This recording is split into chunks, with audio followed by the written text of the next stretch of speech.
त्रिलोचनाय भस्मांगरागाय महेश्वराय नित्याय शुद्धाय दिगंबराय तस्मै नकाराय नमः शिवाय. विठ्ठल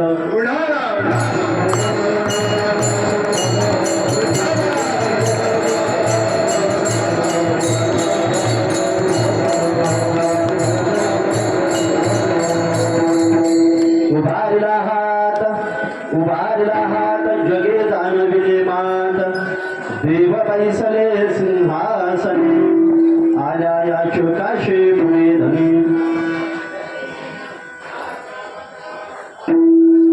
भगवत पूज्यपाद महावैष्णव श्रीमंत श्री जगद्गुरु तुकोबाराय श्री महाराजांचा हा रूपक अर्थात तळणीच्या प्रकरणातील अभंग असून या अभंगाद्वारा श्री जगद्गुरु तुकोबाराया भगवान परब्रह्म परमात्मा विषयी एक गोष्ट मात अर्थात गोष्ट तुकोबारांना जाणीव झाली. ती गोष्ट समष्टी विश्वाला याच्यावर मानव मात्रांच्या गोष्टीची जाणीव या अभंगाच्या माध्यमातून जगद्गुरु तुकोबारा प्रतिपादन करता सांगताय.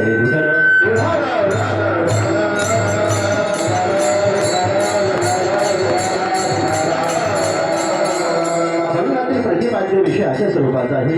श्री महाराज म्हणतात, या विश्वामध्ये जगामध्ये मी पाहत असताना या गोष्टीची जाणीव मला झाली. एक गोष्ट मला कळाली, मी आता संपूर्ण विश्वाला याच्यावर मानव मात्रांना त्या गोष्टीची जाणीव मी करून घेतली. ती गोष्ट जर कोणती असेल, तो परब्रह्म परमात्मा आज सिंहासनारूढ झालेला आहे, सिंहासनावरती बसलेला आहे. आल्याला प्रत्येक अशोकांची मनोकामना मनोरथ पूर्ण करण्यासाठी तो परमात्मा समर्थ आहे. किंबहुना तो परिपूर्ण करतो. एकाच्या कैवडासाठी एकासाठी आलेला परमात्मा अनेकांचं मनोरथ मनोकामना याचना त्या परब्रह्म परमात्म्याने पूर्ण केले. तुको करायला सांगतात, मी कोणीही ठिकाणी कुठली गोष्टीची वळीव होऊ देत नाही. देवाचा निरोप या मानव मात्रांना सांगण्यासाठी येतो. या मानव मात्रांचं दुःख त्या भगवान पंढरीश पांडुरंग परमात्म्याला विदित करतो, सांगतो. कोणी ठाकरना मी चुका होऊ देत नाही, चूक करू देत नाही, अशा अर्थाचा अभंग आहे.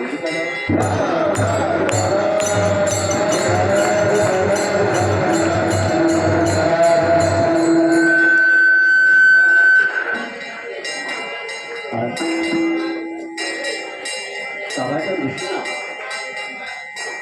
सुवर्ण अक्षरांच्या दिवसाची नोंद व्हावी, अतिशय सुंदर अशा पद्धतीचा हा कार्यक्रम आज पूर्णत्वाकडे जातो. कारण करुणा वरुणालय रुक्मिणी प्राण संजीवन अनंत दयाघन कृपानिधी भगवान श्री पंढरीश पांडुरंग परब्रह्म परमात्मा हा सिंहासनावरती विराजमान झालेला आहे. आणि पगडसो हनुमंतराया त्यांच्याही मूर्तीची पुनर्प्राणप्रतिष्ठा अगोदर झालेली आहे. परंतु नूतन मंदिर बांधल्यामुळे पुनर्प्राणप्रतिष्ठाच्याही हनुमंतरायांच्या मूर्तीची आहे. अशा दोन दैवतांचं ग्रामदेवता, त्या ग्रामदेवतेचं आज दोन दैवतांचं आज आपल्या गावामध्ये मूर्ती प्राणप्रतिष्ठा आहे. सकाळची वेळ आहे. अतिशय सुंदर वातावरण, त्याहीपेक्षा बांधलेलं मंदिर अप्रतिम. मंदिरामध्ये गेल्याच्या नंतर मी तर भारावून गेलो. शक्यतो मंदिर पडलेले असतात, मंदिरामध्ये फरशी उपस्थित नसते. आज अतिशय सुंदर तुम्ही मंदिर गावाला साजेल, गावाला शोभेल, गावाचं ऐश्वर या मंदिराच्या माध्यमातून आपल्या समाजाला दिसणार आहे. अतिशय सुंदर मंदिर तुम्ही बांधलं. कारण अनेकांचं मार्गदर्शन या गावामध्ये अनेक भगवत भक्त इथे पाहत असताना मार्गदर्शक सुद्धा थोडं ज्येष्ठांचा आहे. तरुणांचं जास्त मला इथे समोर करना दिसत नाही. प्रत्येक क्रियेमध्ये मला ज्येष्ठ मंडळी आज पाहायला मिळतात. मृदंगावरती ज्येष्ठ आहे, पेटे वाजवण्यासाठी सुद्धा ज्येष्ठ वारकरी संप्रदायाचं एक व्यक्तिमत्व आहे. माझ्या मागे टाळकरी म्हणून ओळख उभे आहेत, हे सुद्धा तरुण नाही, तरुण आहे. आणि याहीपेक्षा मला वेगळं वातावरण पाहायला मिळलं. ऑपरेटिंग करण्यासाठी सुद्धा ज्येष्ठ माणूस सुद्धा घेतला. गावाच्या दृष्टी बाकी काही नाही, पण ऑपरेटिंग शक्यतो तरुण करत असतो. महाराज काल्याच्या कीर्तनाला आमचे गायक मंडळी थकली, पण ऑपरेटिंग करता आली नाही. आल्याबरोबर खूप सुंदर वाटलं एक ज्येष्ठ 50, 55, 60 वर्षाचा व्यक्तिमत्व असणारा माणूस सुद्धा सुंदर ऑपरेटिंग करतो याच्यापेक्षा काय असावं गावाचं होईल. पण मार्गदर्शन सुद्धा तरुणांना ज्येष्ठांचंच आहे.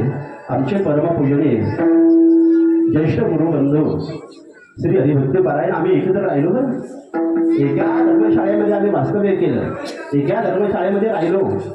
अतिशय प्रेमाने अगदी आवडीने आनंदाने आदराने आम्हाला त्यांनी सांभाळलं. मी लहान असायचो.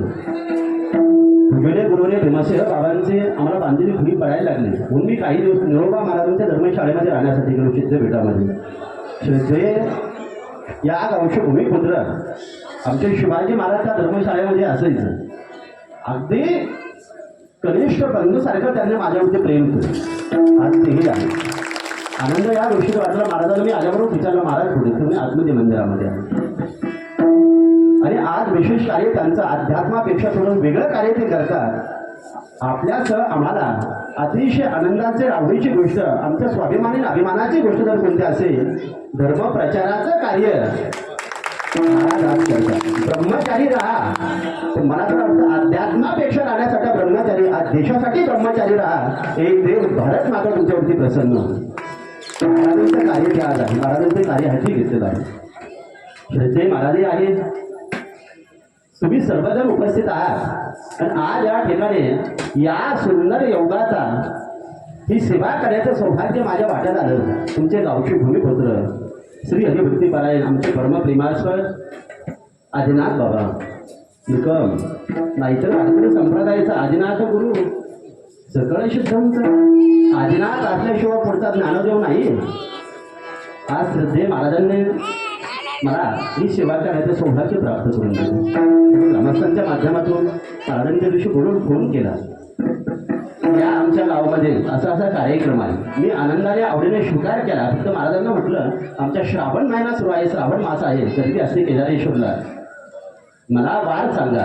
आणि मग त्याने थोडासा वार मला वेगळा सांगितला बुधवार. त्यामुळे मला यायला जमलं.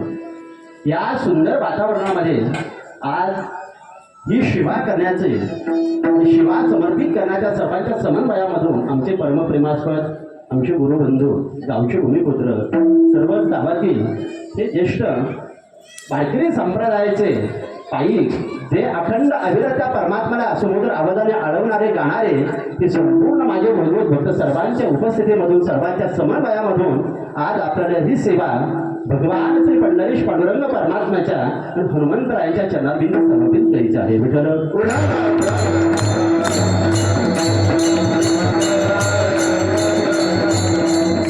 या विश्वामध्ये जगामध्ये दोघेही येतात. भगवान पंढरीश पांडुरंग परमात्मा अर्थात तो परब्रह्म परमात्मा ही या मृत्यू लोकामध्ये येतो आणि संत महात्मे महापुरुष सुद्धा या मृत्यू लोकामध्ये येतात. दोघेही या मृत्यू लोकामध्ये येतात. देवाच्या येण्याचा पाठीमागचा उद्देश आणि हेतू हा वेगळा असतो आणि संत महापुरुषांचं कार्य त्यांचं कर्तृत्व त्यांचा हेतू हा मात्र भिन्न आहे. येणं दोघांचं असेल पण कार्य करण्याची पद्धत मात्र भिन्न भिन्न आहे, वेगळी आहे. भगवान परमात्मा जेव्हा या मृत्यू लोकामध्ये येतात आणि या मृत्यू लोकामध्ये येण्याच्या पाठीमागचा उद्देश आणि हेतू त्या परमात्माचा आहे.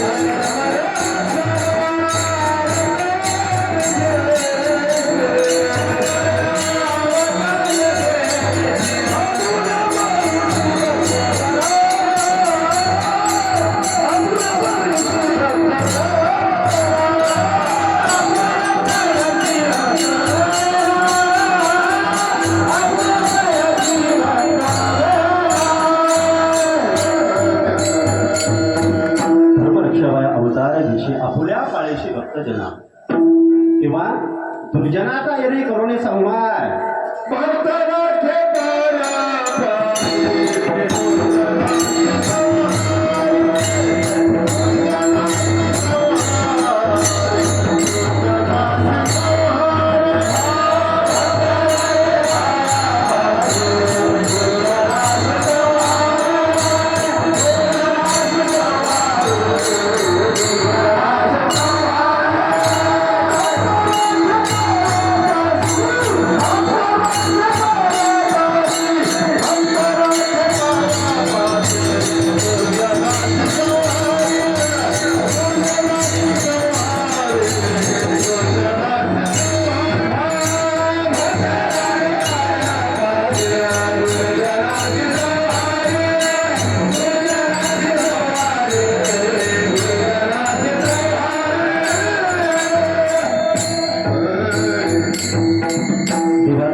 देवाचं उद्दिष्ट आणि देवाचा हेतू हा आहे.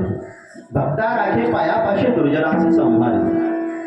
त्या भगवत भक्तांचं रक्षण करणं, त्यांना सुरक्षित ठेवणं हे देवाचं कर्तव्य आहे. आणि दुष्टांचं निर्दलन करणं हे आद्य कर्तव्य परमात्मा मानतात. संत महापुरुषांचं मात्र यापेक्षा भिन्न आहे, वेगळं कार्य आहे. त्यांचं कर्तव्य वेगळं आहे. नारोबारांची भाषा, नारोबाराने पसायदानामध्ये या लोकांच्या बाबतीमध्ये अगोदर नारोबारांना जाणीव झाली, जो समाज नारोबाने आपल्या दृष्टीसमोर ठेवला, ज्या समाजाला नारोबाने आपल्या दृष्टीक्षेपामध्ये ठेवून त्यांचा नामोल्लेख केला पसायदानामध्ये, ती लोक कोणती? त्यामुळे सांगतात, जे खळांची व्यंकटी सांडो तया असत्कर्मी रती वाढो. जे खळ आहेत, दुष्ट आहेत, दुर्जन आहेत, दुराचारी आहेत, हे संपावेत हा हेतू मनोकामना नारोबारांनी प्रतिपादन केलेले, मनोगत व्यक्त केले नाही. जे खळांची व्यंकटी सांडो, जे खळ आहे, दुष्ट आहे, दुर्जन आहे, दुराचारी आहे, त्यांची वाईट प्रवृत्ती जाऊन या सत्कर्मामध्ये यांची रती निर्माण व्हावी. हे संतांचं अंतःकरण आहे, हे साधूंचं अंतःकरण आहे. म्हणून साधू आणि संत आणि भगवंत हा यांच्यामध्ये तफावत पाहायला मिळते. सामान्य दृष्टांत आपल्यासमोर मी सांगेन. एखादा खेळा जर वाकडा झाला, तो वाकडा झालेला खेळा शेंटरिंगचं काम करणारे लोक असतात, तो कोणा ठोकत नाही, सरळ करत बसत नाही. त्याला वाकडा झाला फेकून देतात, नवीन ठोकतात आणि कामाला प्रारंभ करतात, सुरुवात करतात. तुमच्या आमच्या सारखे सामान्य माणसं घरामध्ये पिशवी लटवायची असेल, टांगून ठेवायची असेल, तर वाकड्या झालेला खेळा सुद्धा सरळ करतात आणि हळू तो ठोकतात. आणि वाकडा भागचा एकदा भिंतीमध्ये गेला तर त्याला 50 किलोची पिशवी लटकवण्याचं सामर्थ्य तो वाकडा खेळा सुद्धा तयार करतो. गावामध्ये अशी माणसं असतात.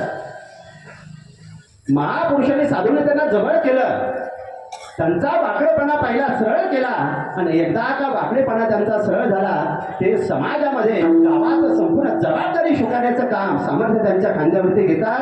फक्त त्यांचा वाकडेपणा जाणं गरजेचं आहे.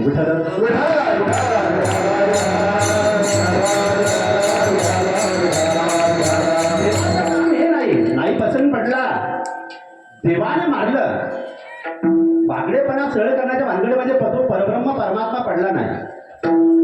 या साधूंचं कर्तव्य मात्र ते अंतःकरण आहे, विशाल अंतःकरण आहे, आईचं अंतःकरण आहे.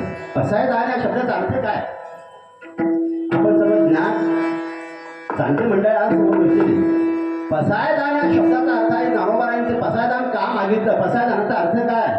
पसायदानाचा अर्थ प्रसाद हा सरळ सरळ असेल, पण पसायदानाचा खरा अर्थ तुमच्या समोर मी सांगेन. विश्वा एवढ्या अंतःकरण झालेल्या साधूने विश्वाच्या कल्याणासाठी त्या विश्वात्मक देवाकडे मागितलेला मागणं म्हणजे पसायदान आहे. म्हणजे पसायदान. महापुरुषांचं अंतःकरण विश्वा एवढं व्हावं लागतं. विश्वा एवढ्या अंतःकरण झालेल्या साधूने विश्वाच्या कल्याणासाठी आणि त्या विश्वात्मक देवाकडे मागितलेला मागणं म्हणजे पसायदान आहे. या पसायदानामध्ये नारोबारांनी जे खळांची व्यंकटी सांडो आणि सत्कर्मामध्ये त्यांची रती आवड रुची निर्माण व्हावी, ही अपेक्षा भावना व्यक्ती नारोबारांनी केली. साधूंचं अंतःकरण का? याच्या पाठीमागचा उद्देश काय? कारण काय? त्याचं कारण एक आहे, हा समाज आदोपाताला जात असताना, आदर पाताला जात असताना महापुरुषांना तो पावत नाही, सन्मान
या विश्वामध्ये जगामध्ये ही कळवळाची जात जन्माला आली नसते तर आज आपण इतके सुंदर दिसलो नसतो, इतके चांगले आपण नसतो.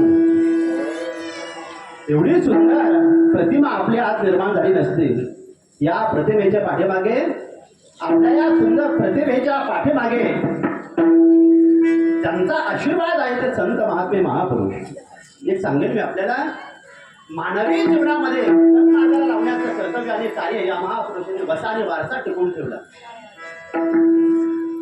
आज आपल्यापैकी कितीतरी, तुमच्यापैकी कितीतरी मांसाहारी असतील, मद्यप्राशन करणारे असतील, चुकीचा रस्ता निवडलेले असतील, पण कुठल्या तरी महापुरुषांच्या सहवासामध्ये, संगतीमध्ये तुम्ही मालकरी झालेला असाल.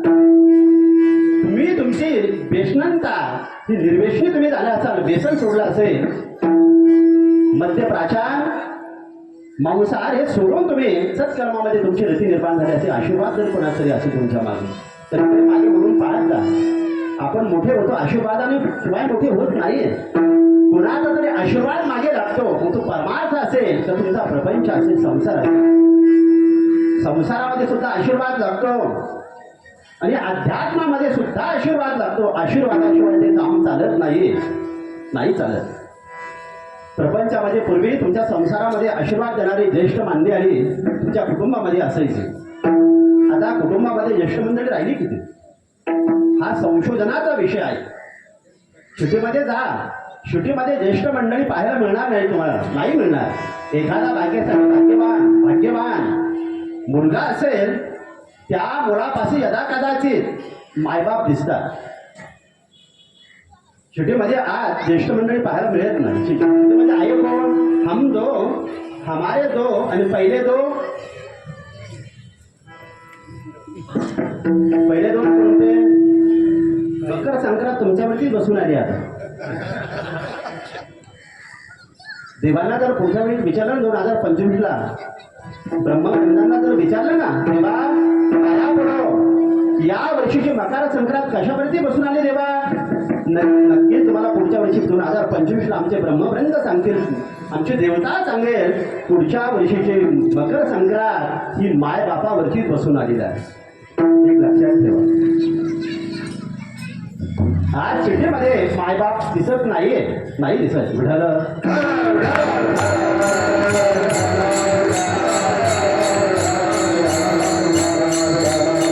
आशीर्वाद देण्यासाठी मंडळी कुटुंबामध्ये नाहीये. आणि यदा कदाचित मायबाप असतील, शहरामध्ये जर यदा कदाचित मायबाप असतील, नाही कळत बोलून दाखवू, तुमचे नसतील तिचे असतील.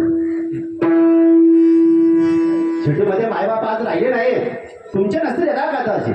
उच्च शिक्षित लोकांकडे मायबाप नाहीये, असतील मायबाप त्याचे नसतात तर तिचे असतात. तिचे मायबाप सांभाळायला जमतात, पण स्वतःचे मायबाप सांभाळायला वेळ नाही, ती लाज वाटते. आशीर्वाद द्यायलाही माणसं नाही आज. पूर्वीचा आशीर्वाद सुद्धा एवढा भक्कम आणि भरगतचा असायचा. तरुण एखादी मुलगी लग्न विवाह झाल्याच्या नंतर ज्येष्ठांच्या जर पाया पडायला गेली, वाकली खाली नतमस्तक झाली, तर कुटुंबातील वयस्कर वयोवृद्ध व्यक्ती आशीर्वाद द्यायचे, बाई अष्टपुत्र सौभाग्यवती भव. तुझ्या पोटी किती मुलं जन्माला यावेत, अष्टपुत्र सौभाग्यवती भव. 8 मुलं तुझ्या पोटी जन्माला यावेत आणि अखंड सौभाग्य तुझं टिकून राहावं. कपाळाचं कधी उघड्या कपाळाने तू दिसायला नको. हा आशीर्वाद देणारी माणसं होती. आज दुर्दैव आहे, आशीर्वाद देणारी कुटुंबात माणसं राहिलेली, परिणाम अपघाती मृत्यूचं प्रमाण जास्त वाढलंय. विठाला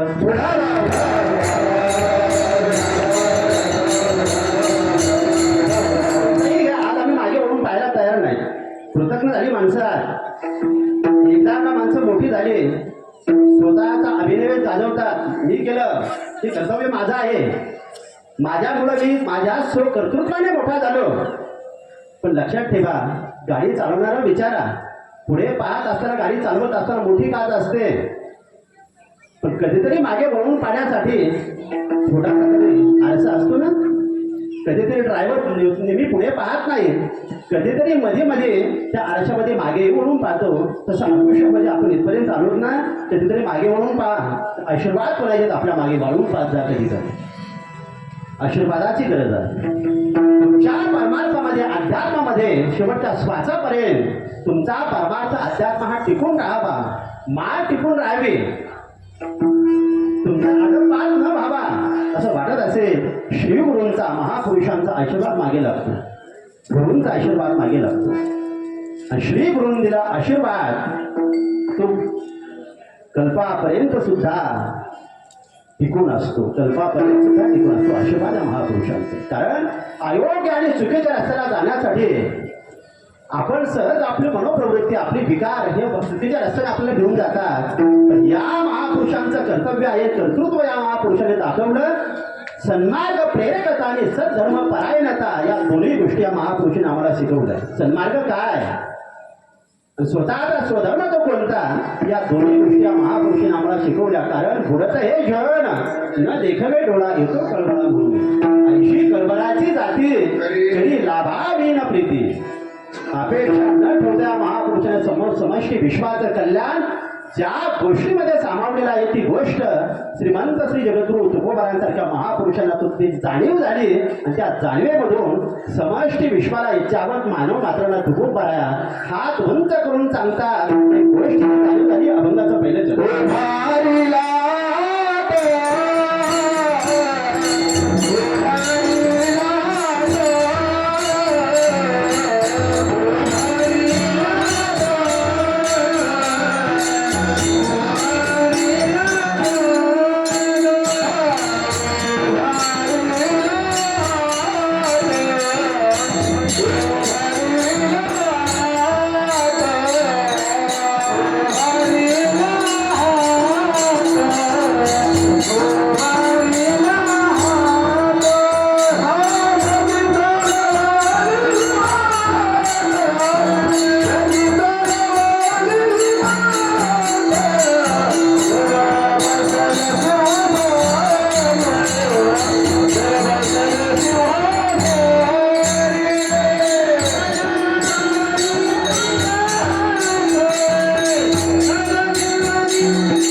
या जाणीवेतून संपूर्ण विश्वाला जागर केलं. संपूर्ण समष्टी विश्वाला इच्छावर मानव मात्रांना श्रीमंत श्री जगद्गुरु तुकोबारा जागर करतात. जागर महाराज सांगतात उभारला हात जगी जाणवली मात. मात म्हणजे गोष्ट.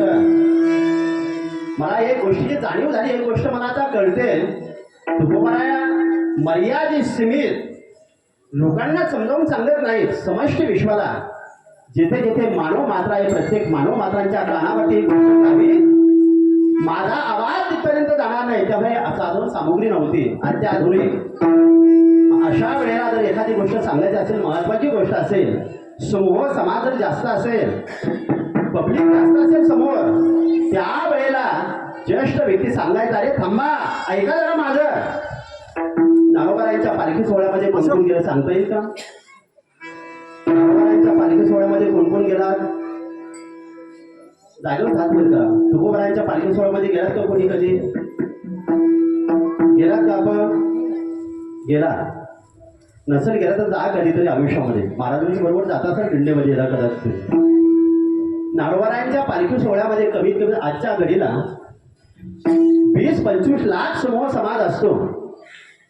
आणि 20-25 लाख समाजामध्ये समूहामध्ये एखादी गोष्ट हरवली, एखादी गोष्ट जर सापडलेली असेल तर नारोबारांच्या पालखी सोहळ्याचे मुख्य चौकदार असतात ना, चौकदार. ते चौकदार काय करतात संध्याकाळच्या वेळेला हो ऐका हात उंच करतात आणि हातामध्ये नारोबारांची काठी असते, चौकदारांची काठी. 20-25 लाख समाज तर क्षणार्धामध्ये निशब्द होतो, एक शब्द सुद्धा कोणाचे उल्लेख केला जात नाही. ताकद त्या हातामध्ये आहे, काठीमध्ये ताकद आहे. आणि मग आलेल्या गेलेल्या वस्तूंचा लेखाजोखा सांगणं, ते चोपदार जसं पाय पडतात तसं ज्ञानोबरांच्या चोपदारांसारखे जगद्गुरु तुकोबारांच्या बाबतीमध्ये एक पाहायला म्हणतो. तुकोबारा सांगतात, उभाच राहा, मी हात उंच करून तुम्हाला संपूर्ण विश्वाला जगाला सांगतो, समष्टी मानव मात्रांना सांगतो, ऐका. एका गोष्टीची मला जाणीव झाली. मा त्या शब्दाचा अर्थ एक गोष्ट. एका गोष्टीची मला जाणीव झाली आहे, संतांना जाणीव होते. या विश्वामध्ये 3 प्रामुख्याने वर्ग आहे. पहिला वर्ग आहे भगवंत, देवाचा वर्ग. दुसरा वर्ग आहे संत महापुरुषांचा. आणि तिसरा वर्ग आहे या प्रापंचिक जीवाचा, संसारिक जीवाचा. तिघांचं हे कर्तव्य आणि कार्य भिन्न भिन्न आहे. देव कृपाळू आहे, तर देवाची कृपाळतो सुद्धा ही मर्यादित आहे. देव फक्त वत्सल आहे. महापुरुषांपर्यंतच या महादेवाने सांभाळलं, अंगीकारलं, स्वीकारलं, संगोपन केलं. संत महापुरुष 3 वत्सल आहे. आणि तुम्ही आम्ही संपूर्ण जर कुटुंब वत्सल आहोत. भलं व्हावं, चांगलं व्हावं, सुखाने समाधानी व्हावं. फक्त माझं कुटुंब, शेजारच्या भावाचं सुद्धा नको. माझे मुलं सर्व्हिसला लागावेत, माझे मुलं श्रीमंत व्हावेत, असं कोणाच्या मनात आलं बरं कधी? माझ्या भावकीतलाही मुलगा एखादा श्रीमंत व्हावा. आपण कुटुंब वत्सल आहोत. आपलं प्रेम, आपली कृपाळता ही कुटुंबापुरते मर्यादित आहे. देव सुद्धा मर्यादित प्रेम करतो, फक्त संतांवरती. संतांचं संगोपन करतो, दुर्जनांचं नाही, दुराचारी लोकांचं नाही. पण या महापुरुषांच्या बाबतीमध्ये असं पाहायला मिळतं, हे 3 वत्सल आहे. 3 वत्सल.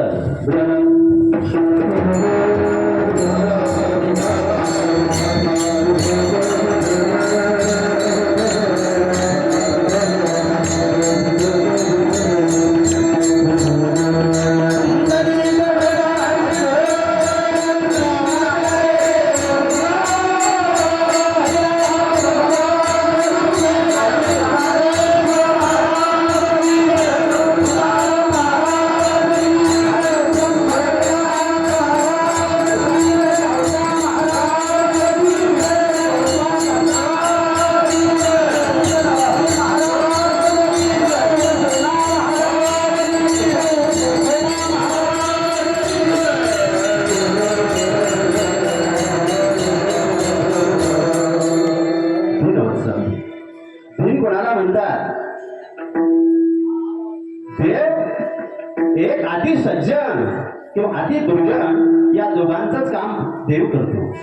जे एखादा अति दुर्जन असेल, देव त्यालाही कारणीभूत आहे. आणि एखादा अति सज्जन असेल तर सज्जनांचंही कर्तव्य देव पार पाडतो. म्हणजे सज्जनही नाही आणि दुर्जनही नाही, अशांसाठी मात्र संतांचा उपयोग आहे. तुम्ही आजही पहा, देव आपल्यासाठी कधीच येणार नाही धावून. आपल्यासाठी धावून येतील हे संत महात्मे महापुरुष, अन्य देव येणार नाही. आपण सज्जनही नाहीत आणि दुर्जनही नाही. एक छोटासा प्रश्न विचारतो, फक्त मला उत्तर तुमच्याकडून अपेक्षित आहे. आपण सज्जन का दुर्जन? आपण माळेगावकर, मळेगाव ना, ते आम्हाला माळेगाव जवळ आहे. मळेगावकर, आपण सज्जन का दुर्जन? कोण सज्जन म्हटलं? एक लक्षात ठेवा, आपण सज्जनही नाही आणि दुर्जनही नाही. का बरं? आपण दुर्जन म्हणावा, स्वतःला दुर्जन म्हणावा. आपण कथा कीर्तना ते नामस्मरण पोथी पूर्णादेश आपण श्रवण करतो. पंढरपूरची वारी आहे, नारोबा तुकोबांची, शांती ब्रह्म एकनाथ महाराजांच्या वाऱ्याही आपण संजीवन समाधी सोहळी आपण पार पडतो. दान धर्म करण्यासाठी आपण आग्रह क्रमांकाने दान धर्म करतो. हा मंदिर उभे राहिलं की दान धर्मामधूनच ना. एवढी भव्य दिव्य वास्तू आज पाहायला मिळते. गावाच्या ऐश्वर्यामध्ये, सौंदर्यामध्ये अधिक भर घालते या संत महापुरुषांनी तुम्ही दिलेलं दान. त्या दानामधून उभे राहिले ना. तसं देवाने सुद्धा तुम्हाला भरभरून दिले. संतांचा आशीर्वाद तुमच्याकडे. मुळात आमचं पाणी आहे ना अण्णासाहेब, आहे का नाही? श्रीमंती मुळात आमची. कुठं पाणीच पाणी पाहायला मिळतं. पाठीमागं मी बद्रीनाथ हो, इकडे कुठे गेलो आपण? कृष्णदेवा उमेश राजेचं गाव तुमचं बाहुली बाहुली कीर्तनासाठी गेलो उन्हाळ्यामध्ये. तुमच्या रस्त्यालाही पाणी दिसतं, रस्त्याच्या कडेला बांधालाही पाणी, शेतामध्येही पाणी, वेड्या बाबीत सुद्धा पाणी. आणि आमच्याकडे डोंगरात पाणी नाही. रडायला लागलो तर आमच्या डोळ्यात सुद्धा पाणी येते. पाण्याच्या बाबतीमध्ये एवढं दुर्भिक्ष आमच्याकडे पाहायला. आम्ही एकच आपण तालुका एकच आपला, पण आम्ही पूर्व भागामध्ये तर तुम्ही पश्चिम भागामध्ये समृद्धता ही लक्षात ठेवा. ही समृद्धता दान धर्मामध्ये खर्च करत जा. तो ईश्वर तो परमात्म्याचे संत अनेकविध अंगाने तुम्हाला दिल्याशिवाय राहणार नाही. उठालं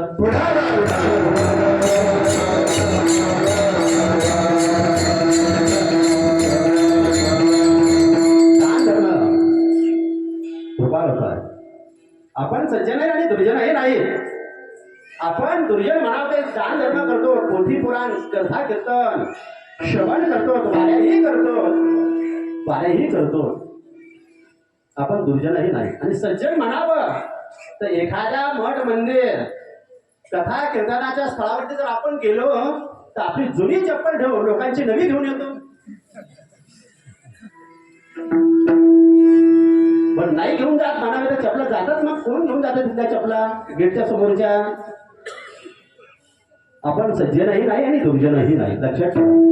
अशा सज्जनही नसणाऱ्या आणि दुर्जनही नसणाऱ्या मानव जातीसाठी या संत महापुरुषांचं कर्तव्य आणि कार्य आहे समाजाला हितप्रद मार्ग दाखवणं. मार्ग दाखवून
मार्ग लावणे गेले आधी. मी सांगितलं तुम्हाला सन्मार्ग प्रेरकता आणि सद्धर्म परायणता या दोन गोष्टी शिकवणाऱ्या जगाच्या पाठीवर जर कोण असतील तर फक्त संत आहे, साधू आहे. दुसरं कोणी तुम्हाला सन्मार्ग दाखवणार नाही. चांगली वाट तुम्हाला दुसरं दाखवणार नाही कोणी. आजही अनुभव घ्या. शब्द ऐका कळेल तुम्हाला. यदा कदाचित तुमच्या आयुष्याची वाट लावणारी पुष्कळ भेटते, पण चांगला वाट्याला लावणारी खूप दुर्मिळ माणसं तुमच्या आयुष्यामध्ये येते. आयुष्याची वाट लावणारे पुष्कळ आहे. आयुष्याची वाट लावणारे पुष्कळ क्षणोक्षणाला पदोपदी भेटतात. दारू पाडणारे सवय लावणारे भेटतात. मी पाहतो पैसे नको देऊ, महिना 2 महिने स्वतःच्या पैशाने पाचतो. पुढे ग्रामपंचायतीची निवडणूक येते. ग्रामपंचायतच्या निवडणुकीमध्ये मग फुकट व्हायला भेटते. लोकसभेची असेल, आमदारकीची निवडणूक असेल, मग स्वतः प्यायला लागतो. आणि पिता पिता एकदा तो राष्ट्रपिता होतो. पिता पिता एकदा राष्ट्रपिता होतो. कुटुंब घरदार कुटुंब व्यवस्था ही उद्ध्वस्त होते. आणि मोकळ्या बाटल्या करून जमीन विकून मोकळ्या बाटल्या करतो. आणि मोकळ्या बाटल्या ज्यांनी विकत घेतल्या 2 बंडी घरं बांधले, भंगार बांधले. कळतंय ना? जमीन विकून मोकळ्या बाटल्या गेल्या बहुतांश जणाने. आणि मोकळ्या झालेल्या बाटल्या ज्यांनी खरेदी केल्या, विकत घेतल्या, ते भंगार बांधल्या. 4-4 मध्ये शोभाला 4-4 मध्ये इमारत बांधल्या. पूर्वी सायकलवरती यायचे, आता आपल्यापासून भरणा देऊन जातात. बा बाजूला मी चाललोय पुढं म्हणून. कोण?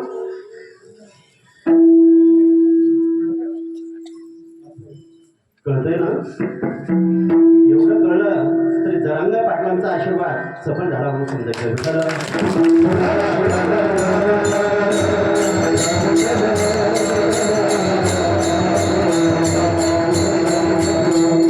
सर्वांचे मोठे व्हावेत ना हो, होतं ना लेकर सर्वांचे. मर्यादित लोकांना नाका मोठं करू, सर्वांचे चित्र मोठे करा. प्रकाश आंबेडकरांचं सुद्धा आरक्षण काढून घ्या, रासू गवळीचं आरक्षण काढून घ्या. जी श्रीमंत झाले त्यांना पुन्हा वारंवार आरक्षण देऊ नका. कोणाची लेकर असू द्या, कुठल्याही लोकांचे असू द्या, कुठलाही समाज असू द्या, त्यांना श्रीमंतीची वाटचाल दाखवा. आज काय माणसं मेलं, कोट्यावधी रुपये भेटला असते जरांगे पाटलांना. मात्र आम्हाला जवळ आहे, कोट्यावधी रुपये फुटला असताना गुवाहाटीला जर गेले असते ना, कोट्यावधी रुपये भेटले असते. पण तो खानदानी होता, कोणते टिकून ठेवला.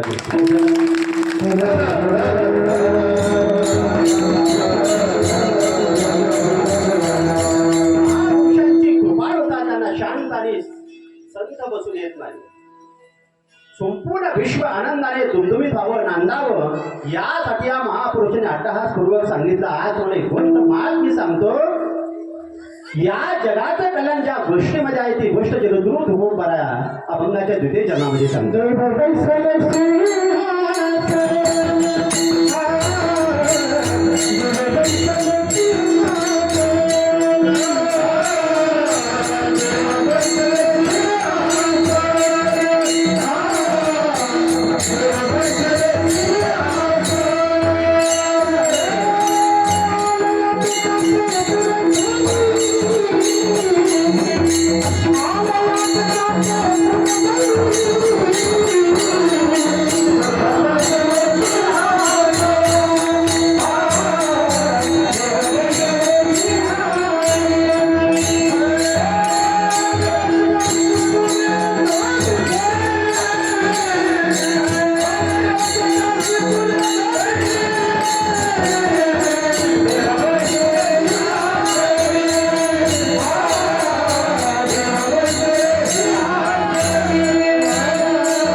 संपूर्ण मानव मात्राला एका गोष्टीची मात अर्थात जाणीव करून देतात. आज तो भगवान पंढरीश पांडुरंग परब्रह्म परमात्मा सिंहासनारूढ झालेला आहे, सिंहासनावरती बसलेला आहे. आणि आलेल्या प्रत्येक याचकांची मनोकामना मनोरथ पूर्ण करण्यासाठी तो परमात्मा समर्थ आहे, समर्थ आहे. तो या विश्वामध्ये जगामध्ये श्रीमंत लोक असतील, पण लक्ष्मी मात्र कोणाकडेच नाही. लक्ष्मी त्याच्याजवळच आहे. लक्ष्मी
आपल्या शिवसेना, बीजेपी आणि अजितदादा गट सुद्धा इकडे आहे.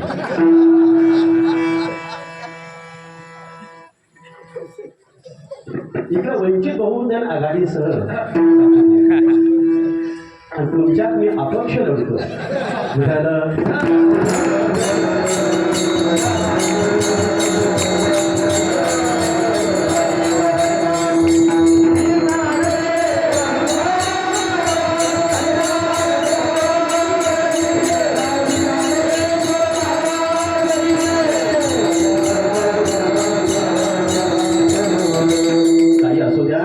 सरकार आणखी 15-20 मिनिट टिकवायचं आपल्याला, याची जाणून ठेवा. फक्त सरकार ढासळता कामा नाही.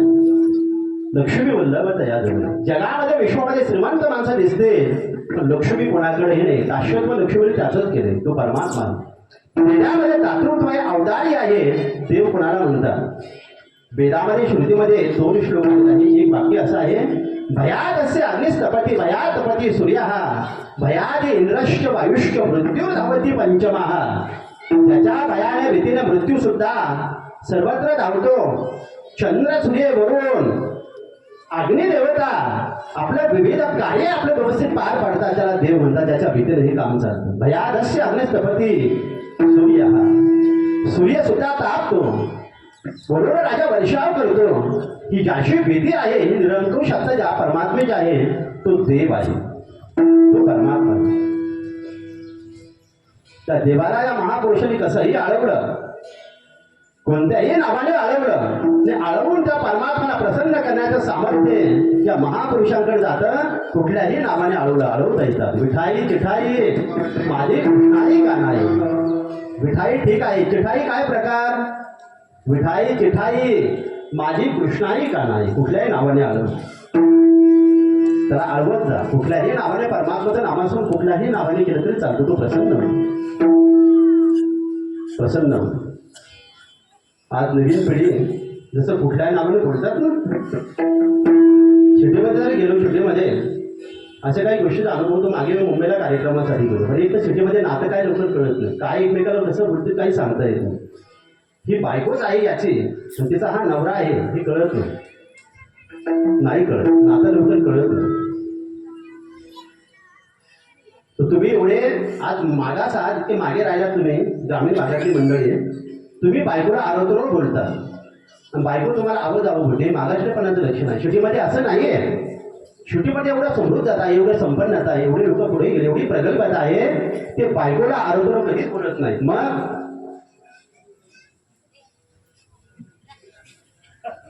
हे सांगितलं पाहिजे. मी पण आम्हाला असती तर सांगितलं असं की मी कसं बोलते ते.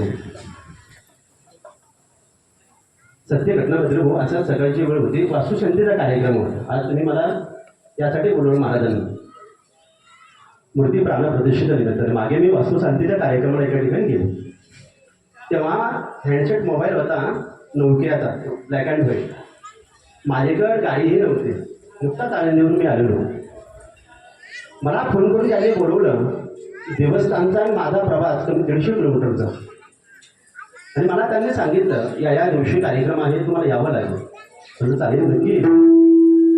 माझ्याकडे नोकियाचा मोबाईल होता. त्या बसस्टँडवरती मी उतरलो आणि बसस्टँडवरती उतरल्याच्या नंतर बसस्टँडवरून तो माझा नोकियाचा मोबाईल हँडसेट काढला आणि समोरच्या व्यक्तीला फोन लावला. समोरची व्यक्ती नसून ती एक स्त्री होती. त्या स्त्रीला तो फोन उचलला आणि मी त्यांना बोलता बोललो, मी बाबागिरी महाराज आहे, काशी केदारेश्वर संस्थानवरून आलो.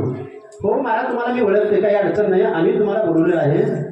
मी बसस्टँडला आलो. म्हटलं मॅडम, तर महाराज तुम्हाला घेण्यासाठी मी उल्लूला पाठवलंय आणि उल्लू तुम्हाला घेण्यासाठी आलेला आहे. लाल कलरची नवी स्कॉर्पिओ गाडी आहे आणि उल्लू तिथे उभा असेल. आश्चर्य वाटलं मला. मी धडधाकट माणूस, उल्लू या शब्दाचा अर्थ आहे घुबड. लक्षात घ्या. आणखी उल्लू कोणाला म्हणतात? घोडाला. मला तुम्हाला उल्लूला पाठवलंय. म्हटलं मला घोडाला घ्यायला पाठवलंय.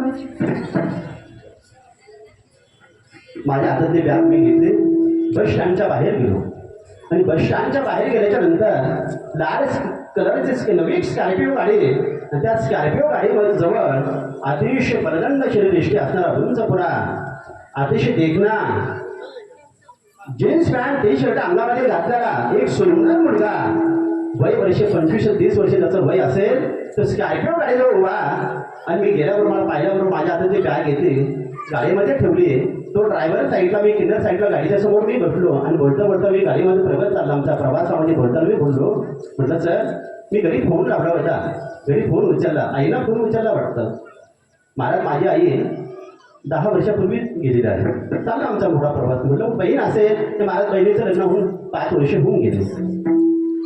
मग मात्र माझ्या मनातले संशोधनात्मक वृत्ती जागी झाली. मी सायंटिस्ट झालो की ही उल्लू म्हणणारी कोण असेल याची. आई 10 वर्षापूर्वी गेली.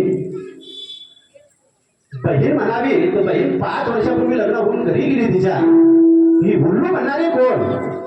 जेव्हा मी घरी गेलो, आमच्याकडे जरी आपला एक तालुका असेल पण आज आमच्याकडे प्रथानी परंपरा आहे. आलेल्या साधूंची पात्यपूजा, तर कुटुंब व्यवस्था हे सगळं केल्या जाते. तो आमचा पट्टा आहे ना आज डोंगरा दऱ्यातला, आम्ही ती ठरतात. गेल्याबरोबर मला त्यांनी पाट वगैरे मांडलं आणि पाटावरती आणि ते समूहातील असलेली मंडळी तिथे उभी आहे. आपलेश नातेवाईक माझी पाद्यपूजा वगैरे करण्यासाठी त्या बाईने कुंकुम तिलक आणलेलं ते ताट, त्याच्यामध्ये विविध फुलं. तेवढ्या वेळामध्ये स्कॉर्पिओमध्ये आम्ही दोघेही खाली उतरलो आणि उतरल्याच्या नंतर माझी पाद्यपूजा करण्यासाठी आणलेलं ताट कोणातरी हातामध्ये द्यायचं. मग ती पुन्हा बाई होते, हे बोललो ताट पकड बरं जरा. मग मी दोघांच्या चेहऱ्याकडे पाहिलं. जवळजवळ दोघांचं वय हे साम्यतामध्ये दिसतं, सारखं वय दिसतं. घरामध्ये गेलो, दूध वगैरे घेतलं, फेटा बांधला, तोपर्यंत हे सर्व बाहेर गेलेले होते. पण माझं मन मला थांबत नाही. मला शोध घ्यायचा होता कोणाचा? हुल्लूचा. हा हुल्लू कोण असेल? ही हुल्लू कोण असेल? शेवटी न राहून फेटा बांधला, मी बाहेर पडणार तेवढ्या त्या मॅडम माझ्याजवळ आल्या. महाराज काही हवं आहे का? म्हटलं मॅडम काहीच नको, पण एक विचारायचं मला, हे हुल्लू तुमचे कोण? हुल्लू कोण म्हटल्यानंतर त्यांनी मला उत्तर दिलं, महाराज तो माझा मिस्टर आहे. कोण? तो माझा मिस्टर आहे, त्याचं नाव उल्हास आहे. तो त्याला मी प्रेमाने आवडीने हुल्लू म्हणते. म्हटलं बाई अहो थोडं उल्हास राव तरी म्हणा, ते भुगट होतंय हो.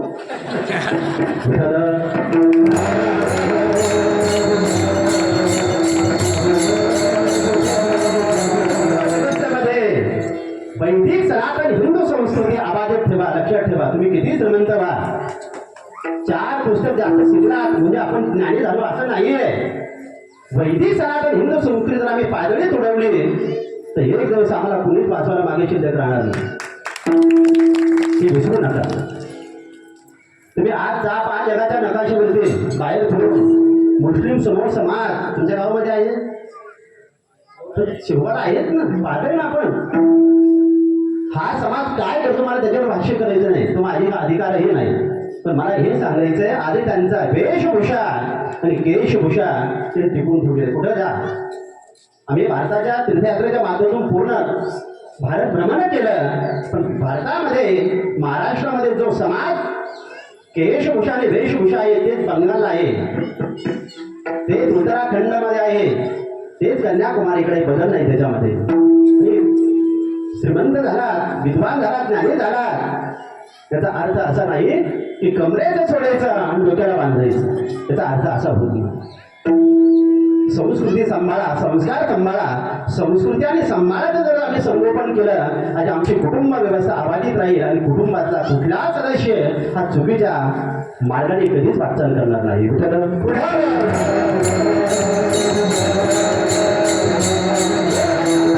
देव सिंहासनावरती बैठला. आज मी सुद्धा ठाकरोषद्वारी उभा याशोक भिकारी मद भीक काही देवा प्रेम बाजूके पाठवा. हे देवा तुझ्या दरवाजामध्ये याशोक भिकारी म्हणून उभा आहे, पण लक्षात ठेव तू देशील आणि मी घावा असा याशोक नाही. मी मला जे हवं आहे ते तू मला दे. काही भिकारी असे असतात आपण दिलं ते घेऊन जातात, पण तुकोबारा स्वतःला याशोक म्हणून घेतात, भिकारी म्हणून घेतात, पण महाराज देवाला पुन्हा खडसावून सांगतात. ही भक्तीची निष्ठा आहे, लक्षात ठेवा. ज्याची खरी सेवा त्याच्या काय जेव्हा बायकोने जरी खरोखर तुमची सेवा केली ना, ताकद नाही तुमची त्याला काही बोलण्याची. हे संसारात आहे, तसं अध्यात्मामध्ये सुद्धा आहे. अहो आम्हाला कोण जगवतं? आता चोराची भीती चालली ना, चोर आले म्हणजे जरूर कोण येतात, बाबा चोर आले तुम्ही सावध बरं तिथं. म्हणलं येऊ द्या माझ्याकडे, त्यांच्याकडून काहीतरी घेते. काय करतात? पण वस्तुस्थिती कळा नाही. ड्रोन तुमच्याकडे येतात का? विनाकारण जागे आहेत लोक. आमच्याकडे विनाकारण जागे आहे. दिवसभर काबाड कष्ट करायचं, रात्री ड्रोन आले म्हणून वरती पाहायचं. विनाकारण भीती आहे. नको म्हणायला सांगतात उभा याशोक भिकारीचा परमात्माला एकच अपेक्षा आहे. देवा जसं आईचा पदर लहान मूल पकडत, आई बाजाराला चाललेली आहे, बाजाराला चाललेला आईकड आई अट्टहासाने मूल अट्टहासाने प्रेमाने मागते, हे आई पकडतं पदर पकडतं. हे आई मला घालून घेऊन ये. हे आई मला अमुक आण. लहान बाळ आईचा पदर पकडताना तुकोबारा सुद्धा सांगतात माझ्या आईचाही आम्ही पदर पकडला आणि आमच्या आईकडे काय मागितलं. तुकोबारा सांगतात धरोनी पालव मागवतो भातुके आवडीचे लेके प्रेम असू. पालव म्हणजे पदर. पदर पदर या शब्द पालव या शब्दाचा आहे पदर. धरोनी पालव मागवतो भातुके. भातुके म्हणजे खाऊ. मी माझ्या आईचा पदर पकडला आणि आवडीचा माझा खाऊ मी माझ्या आईला मागितला. कुठला? आवडीचे नेके प्रेम असू. परमार्थामध्ये प्रेम लागतं, अवडंबर नाही लागत. नेके म्हणजे शुद्ध. माझ्या आईला मागितलं आणि मी ते घेतो. आपल्या सौभाग्य आहे, परमभाग्य आहे. आपल्या आईला पदर होता आणि आज आहे. आपल्या आईला पदर होता. चूक झाली एखादी आपल्याकडनं, गावातल्या पाटलांची काही चूक झाली, पाटील जर मारण्यासाठी आला, भांडण्यासाठी आला, तर आई पदर पसरायची. पाटील क्षमा करा, तुमच्यासमोर पदर पसरते, पण माझ्या मुलाचा एकवेळच अपराध पोटामध्ये घ्या. पदराचे खूप उपकार होते. आपण रडायला लागलो, भुकेने व्याकुळ झालेलं बाळ असेल, बस स्टँड असेल, रेल्वे स्टेशन असेल, अनाथ असंख्य समाज असेल, पण असंख्य समाजामध्ये सुद्धा आई स्वतःच्या अंगावर पदर टाकायचे, रडणाऱ्या बाळाला एक क्षणामध्ये शांत करायचे, स्तनपान देत होती, लज्जा रक्षण होत होता. सांगा आज आजची आता बदललेली आई, शिक्षित आई, उच्च शिक्षित आई, 9 वारी साडी नाही घातली तर चालेल, ते 8 वारीमध्ये साडी किती वारी असते? 6 वारीमध्ये आले. 9 वारीतली आई 6 वारीमध्ये आली. 6 वारीतली आई पंजाबी ड्रेस मध्ये आली आणि पंजाबी ड्रेस मधली आई आज टी शर्ट आणि जीन्स पॅन्ट स्टँड मध्ये आली. ती पदर आणतच होतो. जीन्स पॅन्ट आणि टी शर्टामध्ये आजची आई येत असेल, प्रगंग व्हा. आज आमची भगिनी बॉर्डरवरती आहे. आज आमच्या भगिनी विमान बुडवले. आज आमची भगिनी राष्ट्रपती झाली आहे, पण तिच्याकडे पहा, तिच्या डोक्यावरला पदर कधीच खाली आला नाही. प्रतिभाताई पाटील, आजही फोटो पहा प्रतिभाताई पाटलांनी. मला हे सांगायचं नाही की त्यांनी तसं केलं, आपणही तसंच करा, पण बदल हा मानवी देहामध्ये आहे, परिवर्तन सुद्धा मानवी देहामध्ये आहे. पण एवढंही बदलू नका, संस्कार आणि संस्कृती आपली बदलेल इतकंही बदलू नका. विठ्ठल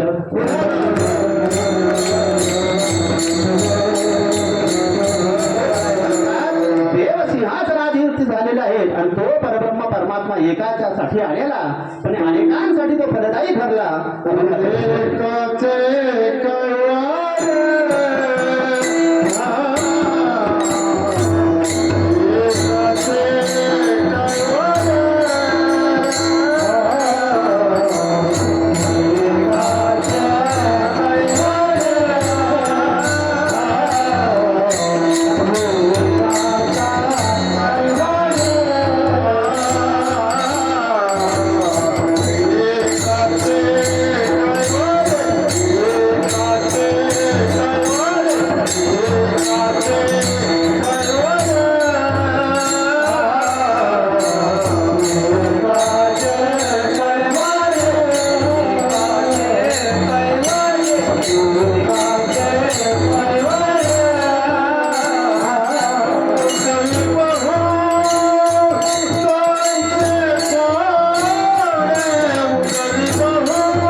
षडगुण ऐश्वर्य संपन्न परमात्मा आला.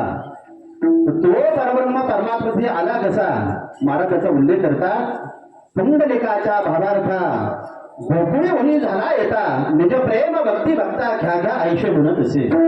तो परमात्मा पुंडलिकरांसाठी गोकुळामधून आला, एका पुंडलिक रायांसाठी आला. केवळ भक्तांसाठी तो मर्यादित राहिला नाही. तर संपूर्ण विश्वाचं कल्याण करण्यासाठी तो परमात्मा आज विटेवरती विराजमान आहे. म्हणून महाराज म्हणून करतात ना, आषाढी कार्तिकी भक्तजन येती, चंद्रभागे माझे स्नानजे करते, दर्शन ह्या मात्र तया होय मुक्ती, विश्वास नामदेव भवे होवाळे. क्षणार्धामध्ये तुमचं पात्र समाप्त होतं त्या परमात्म्याच्या श्रद्धेने जर दर्शन केलं तर मूळ पापी दैसे दैसे उतरी काशे लावून या संत महापुरुषाने तुला दंड घालून दिला देवाला. हे देवा आई जरा, मूळ पापी जैसे तैसे कसंही असू दे, मूळ असू दे, पापी असू दे, कसंही असू दे, कसंही असू दे, कसंही असू दे, कसंही असू दे, कसंही असू दे, लवकर करतो असं, कसंही असू दे, पण देवा त्यांचा उद्धार तू कर. गाय दूध देते वासरांसाठी, पण संपूर्ण कुटुंब त्या गायचा अमृत प्राण घेत प्राशन करतो, दुग्ध अमृत घेत. शातकासाठी तो बरोबर राजा वर्षाव करतो, पण चराचर सृष्टी शांत होते, निवांत होते. आज मृग नक्षत्रामध्ये पाऊस पडला, आज आपली सृष्टी, आज आपण आनंदी आहे तुम्ही मनामधून. पीक सुंदर आहे ना, सर्वांचं गोड पीक आहे, आनंदी आहोत. बरोबर राजा वर्षाव करणारा चातकांसाठी, पण चराचर सृष्टी शांत करण्याचं सामर्थ्य त्या चातकांमध्ये आहे, येणाऱ्या वरुण राजाचा. नवराय सांगतात, भगवान श्रीकृष्ण परमात्म्याने अर्जुनांसाठी गीता सांगितली, पण त्या गीतेचं तत्वज्ञान समग्र विश्वाला, याच्यावर मानव मात्रांना ते आज लाभदायक ठरलं. संपूर्ण विश्वाचा उद्धार गीतेच्या तत्वज्ञानामधून होतो. माऊलींची भूमी खूप सुंदर आहे. माऊली सांगतात, तरी वत्सातील वरसे ध्रुवते होय ध्रुवोपदेशे, झाले पांडवातील विषय युगोद्धर, चातकाच्या कलवे मेघू पार्यासी धावे, ते चराचर आगवे निवाले जिवी. एकट्यासाठी आलेला तो परमात्मा पुंडलिक रायांसाठी, पण संपूर्ण विश्वाचं कल्याण त्या परमात्म्याने केलं. तुकोबारा सांगतात, मी आता चूक होऊ देत नाही. कुठली चूक? या समाजाचे मानवांचे सुखदुःख घेऊन त्या परमात्म्याकडे जातो आणि परमात्म्याचा निरोप या मृत्यू लोकांमधल्या समाजाला सांगतो. दोन्ही ठिकाणी मी जागा आहे, चुका होऊ देत नाही. शेवटचं